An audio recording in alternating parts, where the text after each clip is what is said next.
So I just can't help myself. I have to say it again. It's a great day in the kingdom.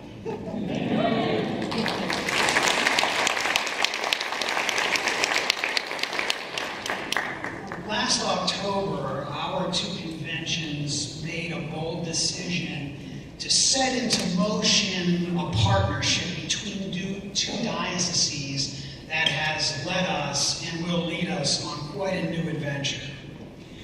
We're not overstating the case if we say that what we're doing here in this time and the way that we're doing it is unique to the church. Who knew that two different dioceses in two different states, both equally strange, in two different provinces of the church, would decide to change a centuries-old model of a diocese? This is quite surprising on one hand. With fewer resources and a rapidly changing landscape for the church, many congregations and organizations throughout our church are simply retrenching or trying to double down on what has worked. And there's a certain logic to this line of approach. We've done things that have worked very well in the past, so we'll simply take the resources that we do have, what we have left, and make those work harder for us, even if it doesn't work. Because even if it doesn't work, it's what we know.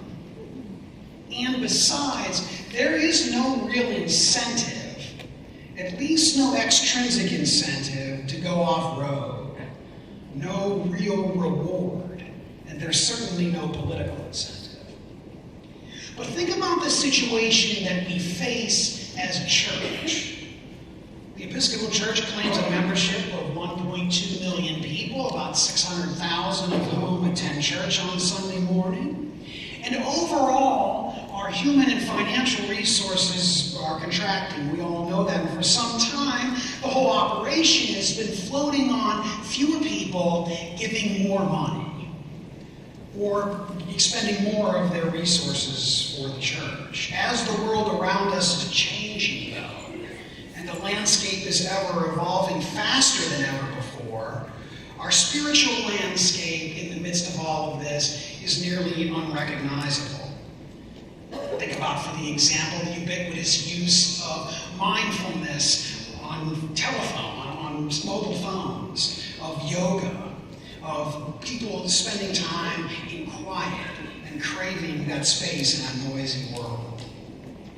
Even the least anxious among us see and understand that there is a significant shift taking place here. Something deep.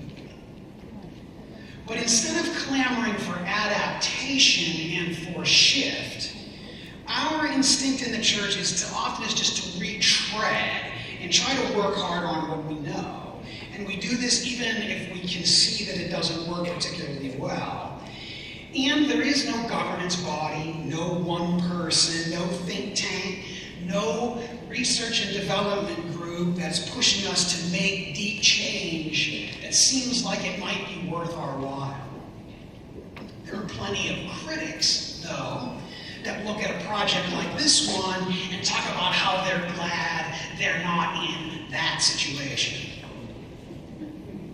Instead of getting ahead of the coming issues and entering proactivity, the real incentive is to hold on as long as possible and then blame some outside force, like the culture, or Sunday morning soccer, or whatever it is. It is though the gospel of Jesus Christ and the transformation of the world, particularly in the way that we as Episcopalians bring a fully inclusive message of Jesus Christ to the world, it is as though that is not our real motivation. So you can see why I think that all of us taking on this partnership is surprising.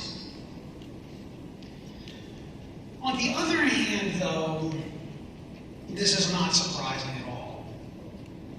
I know this part of the world pretty well. Western New York and Northwestern Pennsylvania. I grew up in this region. And one thing we don't do here, just It's not in our DNA. We just don't make political statements to make political statements. We don't just decide we want to be on the cutting edge just so we can show everybody we're on the cutting edge. I don't think anybody thinks of our regions as gunning to be on the cutting edge. But we just don't.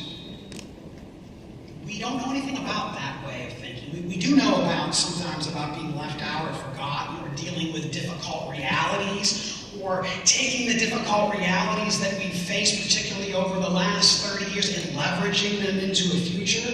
We do know something about grit and resilience and determination to forge our own path.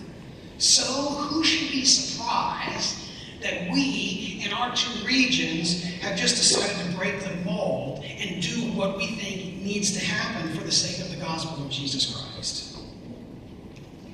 See, the only real statement that we're making in this partnership is that we're privileging gospel impact over our own provincial and territorial needs and wants.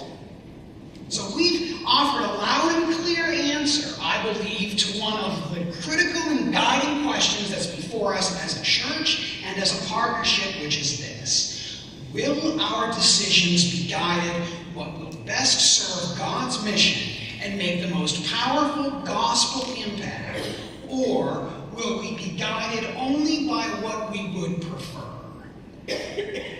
I think I can say with some confidence that in agreeing to this partnership, many of us are giving up what we prefer in the now for what is possible in the future. And as I look around our church, this is not the most common answer to that question, if the question is even asked. What we're doing here is digging deep enough to find out what matters to us most. What's essential to keep for the future, what's essential to hold more lightly, and most importantly, creating something and the space for something new to emerge. Privileging God's mission impact over all other concerns requires engaging the spirit of adventure and exploration. In many ways, a spirit of adventure does not come easy to Episcopalians. And not just because we caricature ourselves for liking plaques in our churches or for telling jokes about how many Episcopalians it takes to change a light bulb. But I think it's really because a previous spirit of adventure brought us to this place at some considerable cost. And there are parts of it we still love. Every church that we attend, think about this, every church that we attend and where we serve was planted by another group of Episcopalians going into new places and trying new things. Every place that we serve. The open and inclusive culture in this church that we are welcome and where all are welcome and that we have come to value has required a spirit of adventure all along, of going into unknown places even in the church that a generation ago we would have thought heretical. 50 years ago, it would have been hard to imagine a recent set of events in one of our congregation where two men married in the church adopted a child and then celebrated that adoption in the church.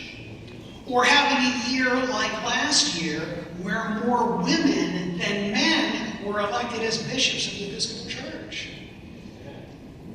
Getting here took a spirit of adventure. It took some off-roading. It's been tough at various points. It's required a high toleration for adaptation, for differences of opinion, for a willingness to engage the theological issues of the day, and a willingness to explore and to chart what up to this point has been uncharted territory.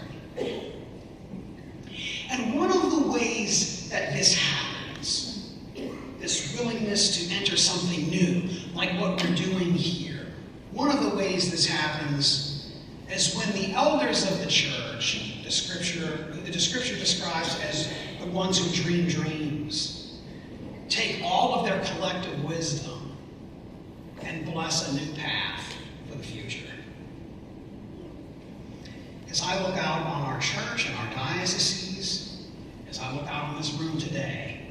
I see no shortage of elders. But we spend so much time talking about what we don't have, what we wish we had, like, I don't know, whatever it is, more young people, or whatever, that we often overlook the gifts in our midst. And one of the gifts that we have as a church, and in our two dioceses, is our elders. Elders in our midst. This status of an elder and the wisdom that comes with it is not about chronology, but about experience and about choice. About a choice to bless something new. And I dare say that our two dioceses and all of us demonstrated the courage to bless when more than 90% of us chose to try this partnership. We loosened the grip on what we have. We decided that an emerging future might be worth setting aside some of the things we would really like to have in the now. And now what that gives us is the wisdom of the elders alongside the spirit of adventure. This partnership is new, but the seeds have already been planted. We've been doing ministry for a long time before we started this up. But our partnership, I believe, will help us to bring out the creativity that we're working out in our parishes and bring to scale some of the creative ideas that we have from a mission strategy that we will create together. To that end, one of the early objectives of our partnership is to create a space where we can enter into the complexity of adaptive challenges, the ones that cannot be solved by information that we have or by behaviors that we currently inhabit. The seeds of the deep change that we're talking about will germinate in our conversations and then leverage into experiments. Experiments for ministry. Experiments will provide the mechanism for the interventions that we're called to make on behalf of the gospel and for God's mission in the world. The local congregation, the local parish mission, is the lifeblood of our efforts. This is where the faith of God's people intersects the needs of our communities and where the real loyalties are found. No one gets up on Sunday morning and says, wow, I'd love to go to the Diocese of Northwestern Pennsylvania or the Diocese of Western New York. Our primary loyalty is to that place where we are found and have been found. Most of what matters in our two dioceses is happening in our congregations, where we baptize our babies, bury our loved ones, and participate in the beloved community. That's why the focus of our resources must continue to point in that direction. So I'm encouraging us to embrace the adventuring spirit, to go off-road in small ways and in large ones, to try on new ideas, to experiment, to be willing to succeed and to be willing to fail. And when our success leads to more success, or often when our failure leads to reiteration, we will discover new pathways for ministry and mission. In our lab topics, you saw some of your first thoughts about our mission priorities reflected. You gave these to us. Evangelism, hospitality, our identity, race justice and advocacy, and communicating faith in the public square. These are themes I've heard over the past few years meeting with small and large groups across both of our dioceses and throughout our journey on this partnership. But these are the first thoughts. These are the first thoughts of what matters to us in terms of our mission. But they are not our final ones. They're a starting place, not an ending.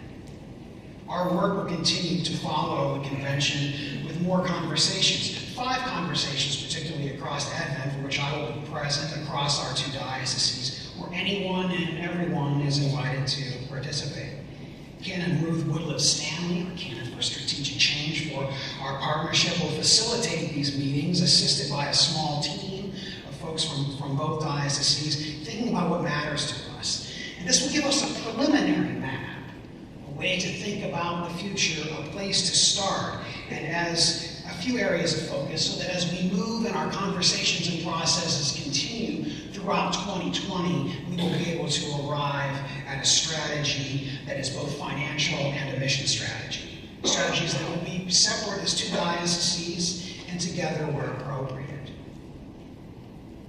A mission strategy will allow us to take our highest aspirations and our deepest conversations about mission and convert them to gospel objectives and goals. For example, we might decide that our race justice work requires us to respond to a particular set of needs, or that we want to develop the resources necessary to speak about this brand of Christianity, this way of approaching faith in a compelling way in the public square.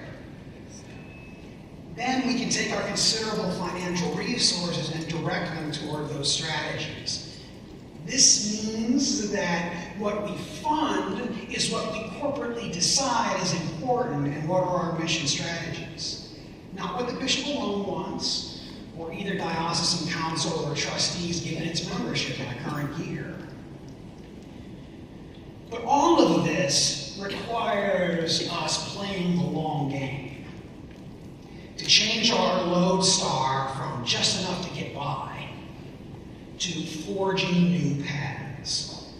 The long game means that we hold in mind the promise of the kingdom of God and the good organizational development principles that remind us that everything we do takes longer than we thought it would, and that working under less stress and less pressure and with some patience and with diligence produces a better process and a better.